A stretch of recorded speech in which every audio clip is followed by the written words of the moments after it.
The BFG by Roald Dahl.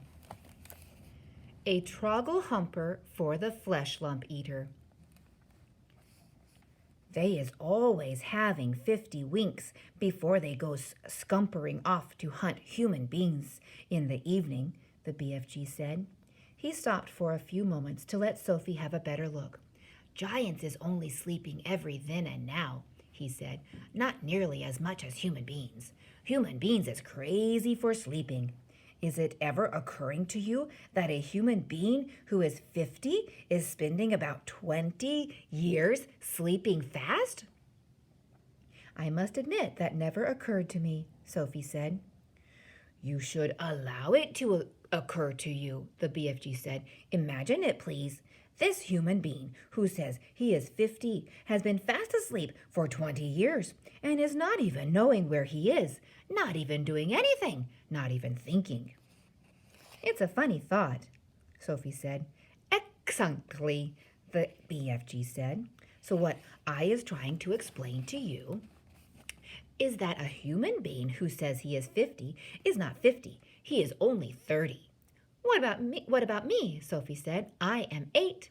You is not 8 at all, the BFG said. Human being babies and little chidlers is spending half their time sleeping, so you is only 4.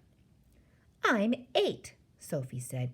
You may think you is 8, the BFG said, but you has only spent 4 years of your life with your little eyes open. You is only 4, and please stop higgling me. Titchy little snapper whippers like you should not be higgling around with an old sage and onions who is hundreds of years more than you. How much do giants sleep? Sophie asked. They is never wasting much time snozzling, the BFG said. 2 or 3 hours is enough. When do you sleep? Sophie asked. Even less, the BFG answered. I is sleeping only once in a blue baboon. The saying is once in a blue moon. Sophie, peeping out from her pocket, examined the 9 sleeping giants. They looked even more grotesque now than when they were awake. Sprawled out across the yellow plain, they covered an area about the size of a football field. Most of them were lying on their backs, with their enormous mouths wide open, and they were snoring like foghorns. The noise was awful. Suddenly, the BFG gave a jump in the air. By gum frog, he cried, I is just having the most wopsy whiffling idea. What? Sophie said. Wait, he cried. Hold your horse feathers. Keep your skirt on. Just you wait to see what I is going to bring about. He galloped off fast to his cave, with Sophie hanging on tight to the rim of the pocket. He rolled back the stone. He entered the cave. He was very excited. He was moving quickly. You stay where you is in my pocket, Huggy Bee, he said. We is doing this lovely bit of buck-swashling both together. He laid aside the dream-catching net, but hung on to the suitcase. He ran across to the other side of the cave and grabbed the long trumpet thing, the one he had been carrying when Sophie had first seen him in the village. With the suitcase in one hand and the trumpet in the other, he dashed out of the cave. What is he up to now? Sophie wondered. Keep your head up good, the BFG said. Then you will get a fine winkle of what is going on. When the BFG came near to the sleeping giants, he slowed his pace. He began moving softly. He crept on his toes toward the ugly brutes. They were still snoring loudly. They looked repulsive, filthy, diabolical. The BFG tiptoed around them. He went past the gizzard gulper, the blood bottler, the meat dripper, the child chewer. Then he stopped. He had reached the Fleshlumpeater. He pointed at him, then he looked down at Sophie and gave her a big wink. He knelt on the ground, and very quietly he opened the suitcase. He took out of it the glass jar containing the terrible nightmarish Trogglehumper. At that point, Sophie guessed what was going to happen next. Ouch, she thought. This could be rather dangerous.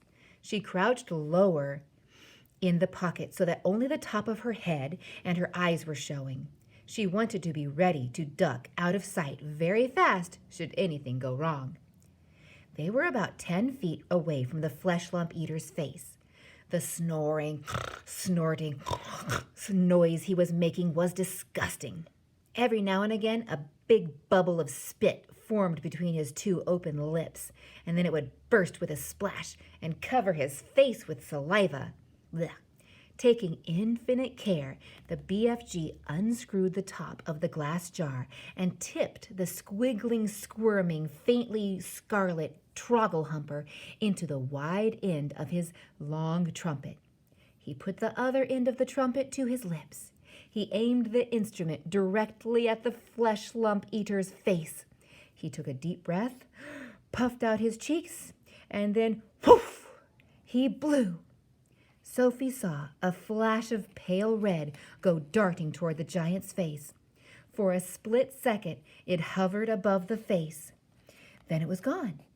It seemed to have been sucked up the giant's nose, but it had all happened so quickly Sophie couldn't be sure. "We had better be skedaddling away quick to where it is safe," the BFG whispered. He trotted off for about 100 yards, then he stopped. He crouched low to the earth. "Now," he said, "we is waiting for the gun and flames to begin." They didn't have long to wait. Let's see, I think I'll be able to finish this chapter. The air was suddenly pierced by the most fearsome roar Sophie had ever heard, and she saw the Fleshlumpeater's body, all 54 feet of it, rise up off the ground and fall back again with a thump. Then it began to wriggle and twist and bounce about in the most violent fashion. It was quite frightening to watch. "Eow!" roared the Fleshlumpeater. "Aye! Ooh! Ow!" "He's still asleep," the BFG whispered. "The terrible Troggle-humping nightmare is beginning to hit him." "Serves him right," Sophie said. She could feel no sympathy for this great brute who ate children as though they were sugar lumps. "Save us!" screamed the Fleshlumpeater, thrashing about madly. "He is after me! He is getting me!" The thrashing of legs and the waving of arms became more violent by the second. It was an awesome thing to watch, such a massive creature having such mighty convulsions. "It's Jack!" bellowed the Fleshlumpeater. "It's the grewful, gruntious Jack! Jack is after me! Jack is whack-crackling me! Jack is spike-sticking me! Jack is splash-plunking me! It is the terrible, fright-swiping Jack!" The Fleshlumpeater was writhing about over the ground like some colossal, tortured snake. "Oh, spare me, Jack!" he yelled. "Don't hurt me, Jack!"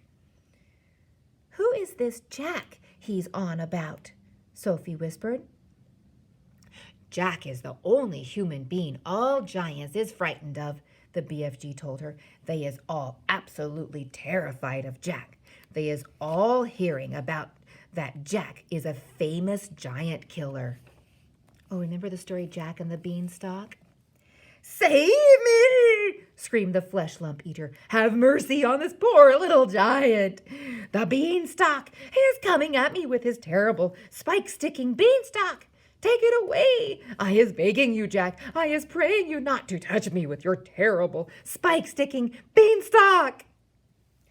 "Us giants," the BFG whispered, "is not knowing very much about this dreaded human being called Jack. We is knowing only that he is a famous giant killer and that he is owning something called a beanstalk. We is knowing also that the beanstalk is a fearsome thing and Jack is using it to kill giants." Sophie couldn't stop smiling. "What is you griggling at?" the BFG asked her, slightly nettled. "I'll tell you later on," Sophie said.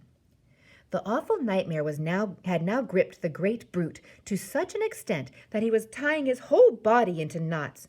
"Do not do it, Jack!" he screeched. "I was not eating you, Jack. I is never eating human beings. I swear I has never gobbled a single human being in all my wholesome life." "Liar," said the BFG. Just then one of the Fleshlumpeater's flailing fists caught the still fast asleep, meat-dripping giant smack in the mouth. At the same time, one of his furiously thrashing legs kicked the snoring, gizzard-gulping giant right in the guts. Both the injured giants woke up and leaped to their feet. "He is swiping me right in the mouth," yelled the meat-dripper. "He is bung-swaggling me smack in the guts," shouted the gizzard-gulper. The two of them rushed at the Fleshlumpeater and began pounding him with their fists and feet. The wretched Fleshlumpeater woke up with a bang. He awoke straight from one nightmare into another. He roared into battle, and in the bellowing, thumping, rough and tumble that followed, one sleeping giant after another got either stepped upon or kicked. Soon all 9 of them were on their feet, having the most almighty free-for-all. They punched and kicked and scratched and bit and butted each other as hard as they could. Blood flowed, noses went crunch, teeth fell out like hailstones. The giants roared and screamed and cursed, and for many minutes the noise of battle rolled across the yellow plain. The BFG smiled a big wide smile of absolute pleasure. "I is loving it when they is all having a good tough-and rumble." "They'll kill each other," Sophie said. "Never," the BFG answered. "Those beasts is always bishing and walloping at one another. Soon it will be getting dusky, and they will be galloping off to fill their tummies." "They are coarse and foul and filthy," Sophie said. "I hate them." As the BFG headed back to the cave, he said quietly, "We certainly was putting that nightmare to good use, though, wasn't we?" "Excellent use," Sophie said. "Well done, you."